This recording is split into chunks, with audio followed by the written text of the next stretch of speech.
take a farmer, a photographer, and a teenage girl, buy a bus, add a dog, and let the adventure begin. Good morning and welcome to O'Neill's On the Run Life in a Bus, and it is season 2, episode 5 today. I'm just going to turn down the volume because I'm a little bit loud in my own ear here.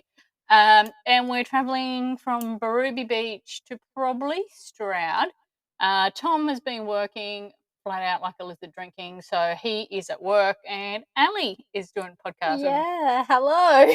She's so pumped. I just had to remind her of all the things we did while we're in these areas. Apparently 12 months is too long to remember anything. Yeah. So recap, last episode we were at Birubi. We went from Budgie Boy, Belmont, Birubi. Yeah. That was episode 4. And then so this episode we're travelling on from Birubi, and our first stop was Fingal Bay. Yep. So Fingal Bay is a lovely little spot.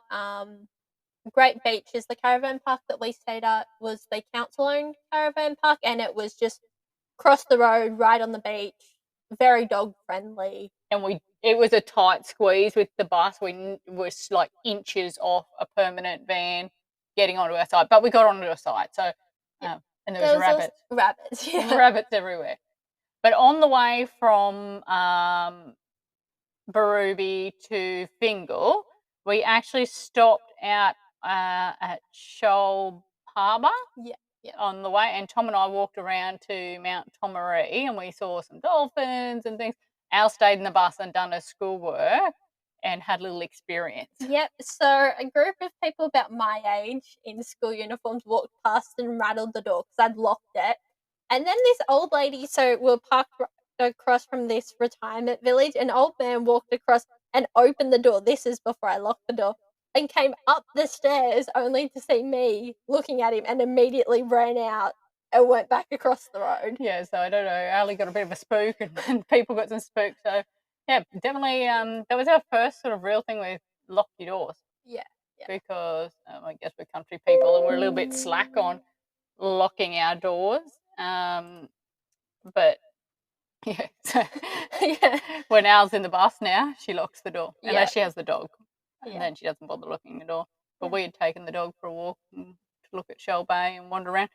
Just because we'd left Birubi and it's like 20 k's or even less to Fingal, so we had all this time to park in. So, you know, when checkout is like 10 at most caravan parks and check-in's 2, if we're only travelling like 100 k's or less, we just find we park up and do some walking or shopping or touring or have lunch. Yeah. And then we get in. So we're not too early into our check-in destination, and it's a real time management thing with this whole travelling slow concept. We used to just like jump in the car, drive 16 hours to our destination, think nothing of it, but now we're sort of learning to travel slow, or having to learn to travel slow. So drive 100 k's, spend 3 days. I would say a travel day, an explore day, a rest day, and then on to the next destination, and then do it all again. So it's just learning to travel just for that hour or hour and a half, and then you still got that 4 hour between check-in and check out and check in to fill. So you've got to be able to fill your time in a little. Yeah, and I suppose we're very destination driving. Like I remember from a young age we're doing big trips a lot.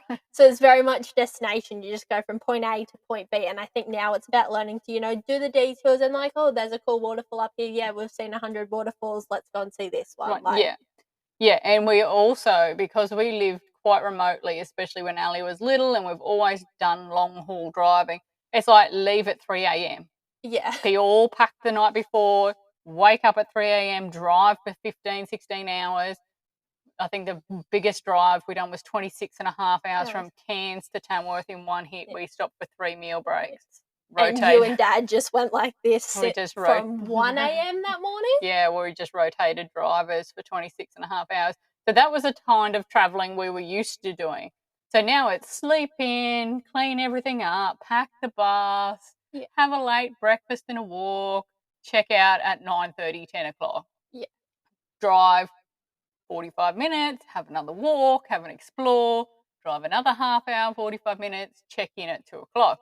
So it's just learning to travel so much slower than we're used to, and it's something we've really struggled with. And we're 13 months in now, and we're still like we'll leave here where we're parked up now at Fishing Point, and we'll just want to hit the road, and we'll do something stupid like we'll drive 300 k's probably, and spend a day and then drive. It'll just take us a while to get back into that. Nope, we travel slow now.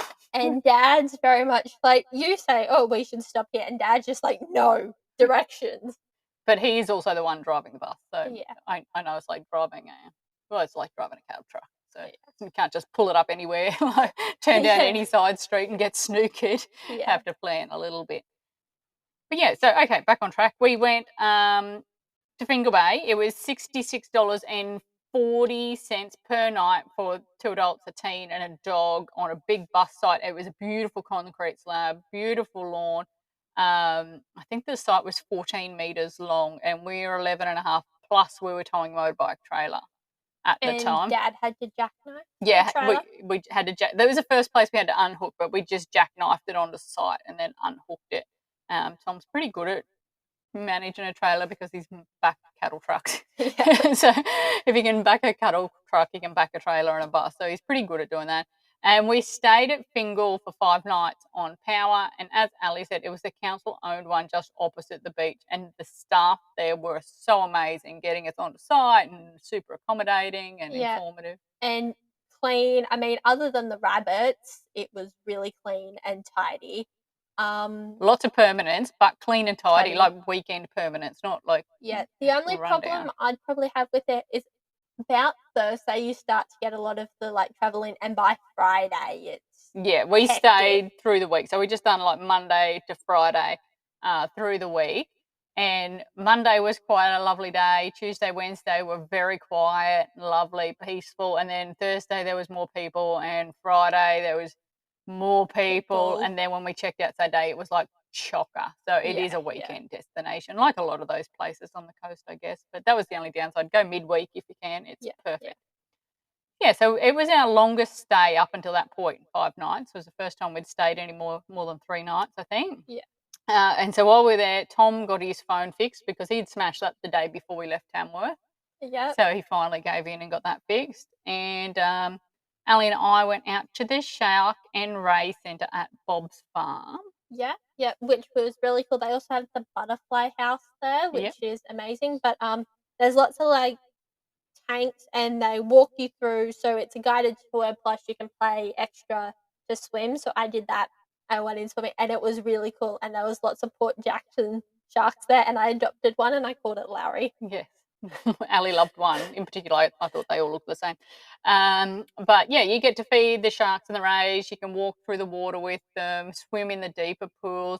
It's not the Irukandji, I think, or something. It's not the new flashy one on the highway. It's out at Bob's Farm. It's an older one, but it's really personable experience. It's smaller. And then so we did that. I think, and it was cheap to get in. I don't think it was much. I think it was like $30 each or something, including swimming and feeding. Yeah. I think so. Yeah. It wasn't very much anyway. And then we went through the butterfly house and saw the lizards and the butterflies and things. And then we had cafe morning tea in the underwater. Which was included. Yeah. I think you did get your meal included as well. And you get to sit under the shark and ray tanks, and they've got like a clear roof, so you can sit down and then look up and see the sharks and rays swimming around. That was pretty cool. Yeah. And then I don't know what Tom did that day. I don't. Probably I think walked he the stayed dog. home. He probably walked the dog or something. Not interesting. The next day we did the Fingal Spit Lighthouse Walk. Yeah. Which was a Tom idea. Yep. As nearly all walks are. Yeah. And it is a great walk, but it is a hard slog through the sand. Yep, and especially so going across the spit, and timing's so important with that because you'll get caught out there. We nearly got caught out. Oh, we were, not too bad. Yeah. But you can only cross the spit at low tide. So you have to time your walk to go across as the tide's going out and come back before the tide comes up, or else you're trapped on Shark Island for like 12 hours. Yeah. But going down in the sand across like the dunes at the start, on like the main section, and then at the stand, going onto the island was very difficult. Tom was enjoying it. I was not. It was quite a lot. I think it was an 8K round walk, which isn't too far, but where most of that's uphill through heavy sand, not compacted sand, like heavy sand coming in the top of your sneakers. And it was quite a warm day. But yeah, we walked all the way out to the lighthouse, and there's an old lighthouse there and the ruins of the lightkeeper's house. And it's quite beautiful. We walked around and saw the old boat harbour that they'd carved out of the rocks there. Yeah. And there was a nice little like glaive of pine trees that went out Yeah, little overlooking, glade which pine was trees. nice. Yeah, so it was quite a good walk, but it is a hard slog. It's not something I'd recommend if you're not sort of fit and used to walking, because it was a hard slog. So you do need to have a bit of fitness about that one. The whole Fingal Bay area is not super duper dog friendly. Like there's not a lot of dog. It's a lot of national park and a lot of the walks and stuff are no dogs, and a lot of the beaches are no dogs. But there was a cool little dog park across from us with fenced dog areas across from the caravan park. We use that a lot. But again, traveling with a reactive kind of dog is a bit hard, because we would be in the dog park and then people would go, "Oh, I'm coming in too," and just let their dog off, and then mine would want to start a fight. And so it's very difficult. Yeah, we've discovered Mimi's reactive to the word cute. You're fine as long as you don't call her cute. Yeah, she's apparently not cute, according to Mimi. And while we're at Fingal, Ali joined the PCYC. Yep. I haven't used it much. No, but now that we're back in New South Wales again instead of being in Queensland, I'll probably use it more. Yeah, so did boxing at the PCYC, $15 to sign up, and then I think it was $10 a lesson. Yeah, something like that. So there is lots of ways to find, to keep your social. Well, that's one way Ali can meet new people, and she can keep her fitness up, and she can keep a hobby up. So $15 a year to join the PCYC and $10 a lesson is cheap as chips. So it's definitely something to look into, especially for teens, because it's a bit harder on them, I guess, than small children. Meh. Meh. Also, while we were at Fingal on the second last night, we had this huge storm, our first really big storm in the bus, and it was torrential rain, and we found one of our roof hatches leaked a bit, and it was an ongoing fix. We didn't actually fix that until August. Yeah. It was like 6 months of trying to pinpoint where the leak was, because there's no visible leak. No. But when we got torrential rain, water come in, so it took a while. It wasn't the worst storm. That was the storm when we were in Bowen for the first night that we were there. Yeah, we haven't got to Bowen yet. I know, but it was bad. And then we've just had a cracker on the Central Coast this week too. The weather's been miserable, and I had to get my hoodie out this week. I only brought an hoodie and a heated jacket as far as winter clothes go, because I didn't really plan on doing winter down south, and we're all a bit cold and miserable today. Yeah. So yeah, we found a leak in the roof hatch. It took us forever to pinpoint it, because it was just a tiny little seal that wasn't sealing properly.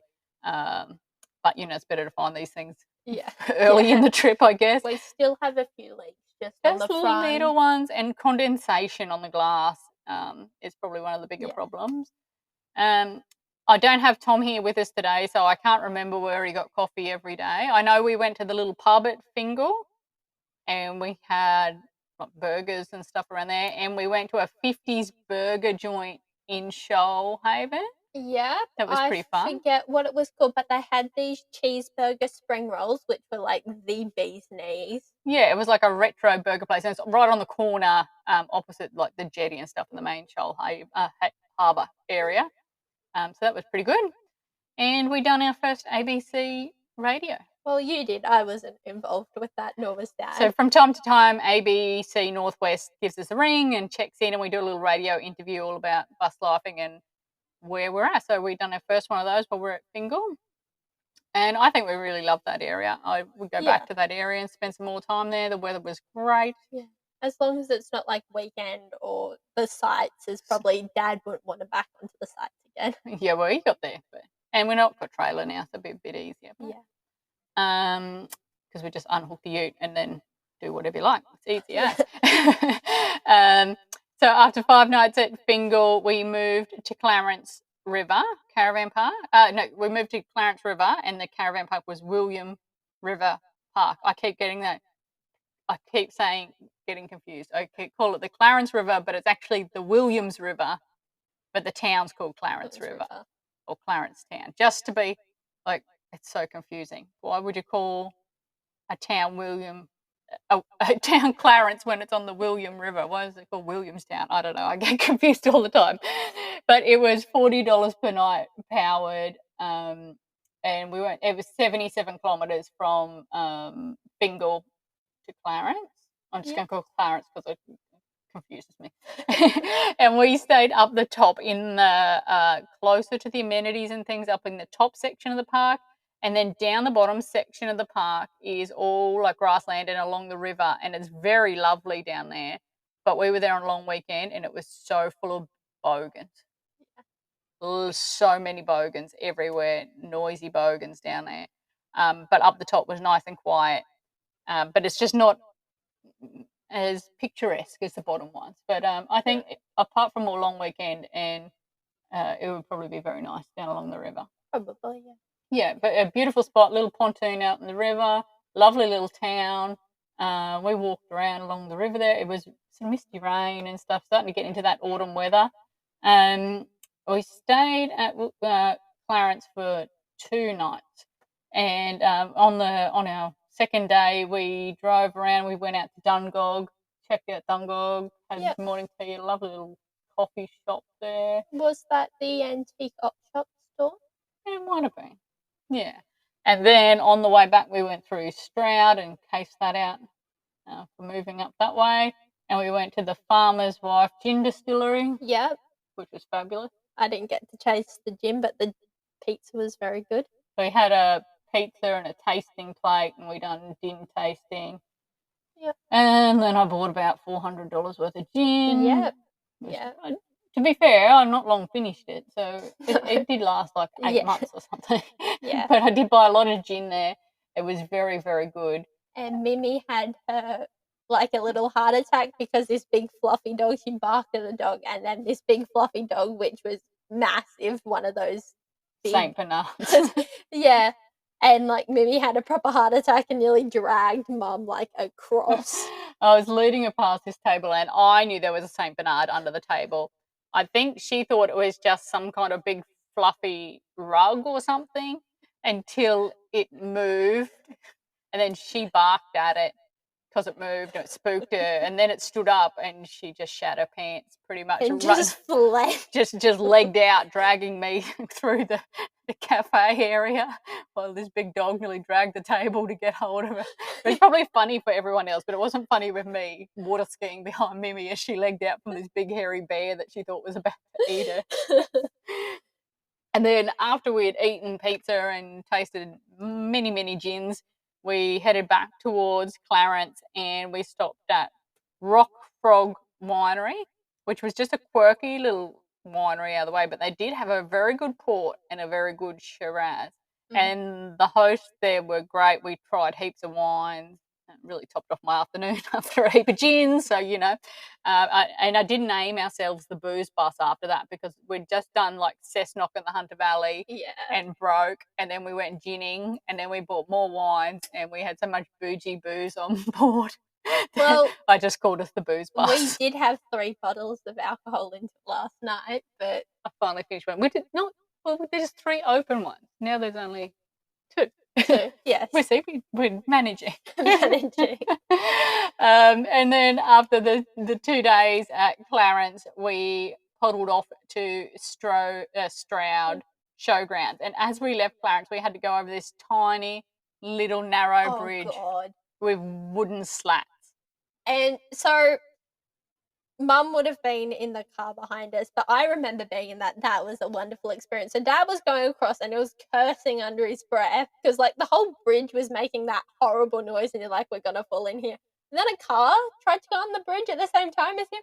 And I wish I got not on camera, but he was cursing and screaming. And yeah, so it was, I think the bridge is like 2.6 meters wide and we're 2.45 or something, I think. There's not there was minimal room between the bus and the guide rails, and then another car's just like, come on, and then Dad just kept driving at him. Tom's just kept driving at him, so they've had to back off, and he was probably gave him a lecture.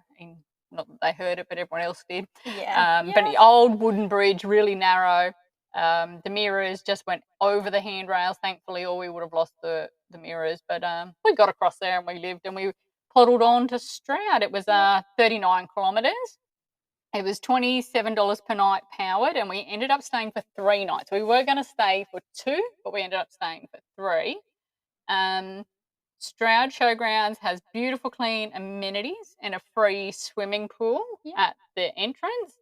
So if you stay at the park, you get to use the swimming pool for free. But the booking process is a bit complicated because the sign says book online, and when you try to book online, it says call a phone number, but then the phone message says book online.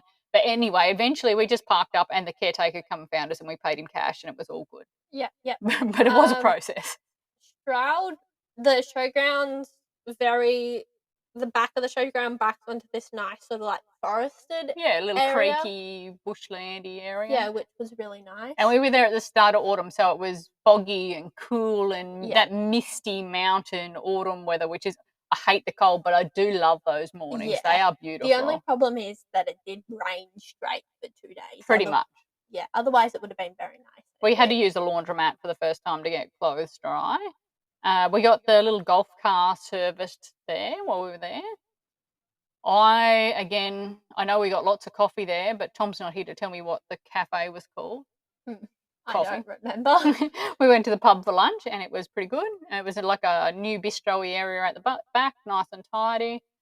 Someone stole Mimi's red football. She had a red football,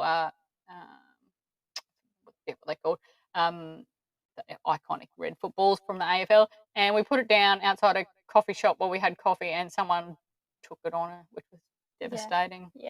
No more red footballs to be found in Stroud, that's for sure.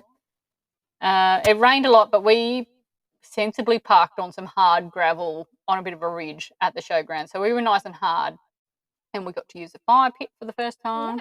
Sat around the fire in the cool mountain evenings and had marshmallows and port, which was very good. Tom and Ali went and played a game of golf at Stroud. Yep, that was wonderful. It was good spending time with Dad. If you watch the video back, you'll see a face expression on that one. But the golf course, it was very good to start off with because you just went downhill, and then you went uphill for like 6 holes, and then you went downhill again, and the course just wound, so it was very difficult. It just ended up being a game of whack fuck. Yes. Ali's not allowed to say the F word, but it was a game of whack fuck. Yes. You lost a few balls, and there was a few water obstacles. Yeah. I think I lost 3 balls into the water obstacle, and Dad lost maybe 6, and he kept swearing about it. Yeah. So we're not great at golf. Tom loves playing golf. None of us are very good at golf, but we go and smack a few balls around and pretend we know what we're doing. So. To be fair, Dad lost the handle off one of his golf clubs the other day. This week, the head just snapped off at the driving range. So there's another golf club we have to buy apparently. Yeah. And we wanted to move from Stroud up to Gloucester was the plan, but because it just kept raining and it was so wet. And where you wanted to stay at Gloucester was very soft soil, the showgrounds, yeah. It was so wet and boggy, and they said, we'll get you in and we'll get you somewhere nice and dry, but we just decided not to risk it, and we just stayed another day at Stroud. Yep. And I reckon that's us for the day. Yep. Look at that, 23 minutes, 24 minutes already. Just straight through there when we're not propping Tom up for the conversation. So I think we'll call it quits at Stroud Showgrounds, and then next ep we start our big migration north. Yeah, so that would be from Maitland, Tamworth, Dalby, all the way up. We had a phone call at Stroud where we were offered a job at Bowen. So we decided to hot foot it to the Whitsundays, which sounded fabulous for winter. Yeah. So from next episode we'll start our very quick 1,600 kilometre migration north. Yep. And we'll see you all next Thursday. Make sure you follow us on all the social media channels at O'Neill's on the Run and tune in regularly to come along with us on this crazy adventure.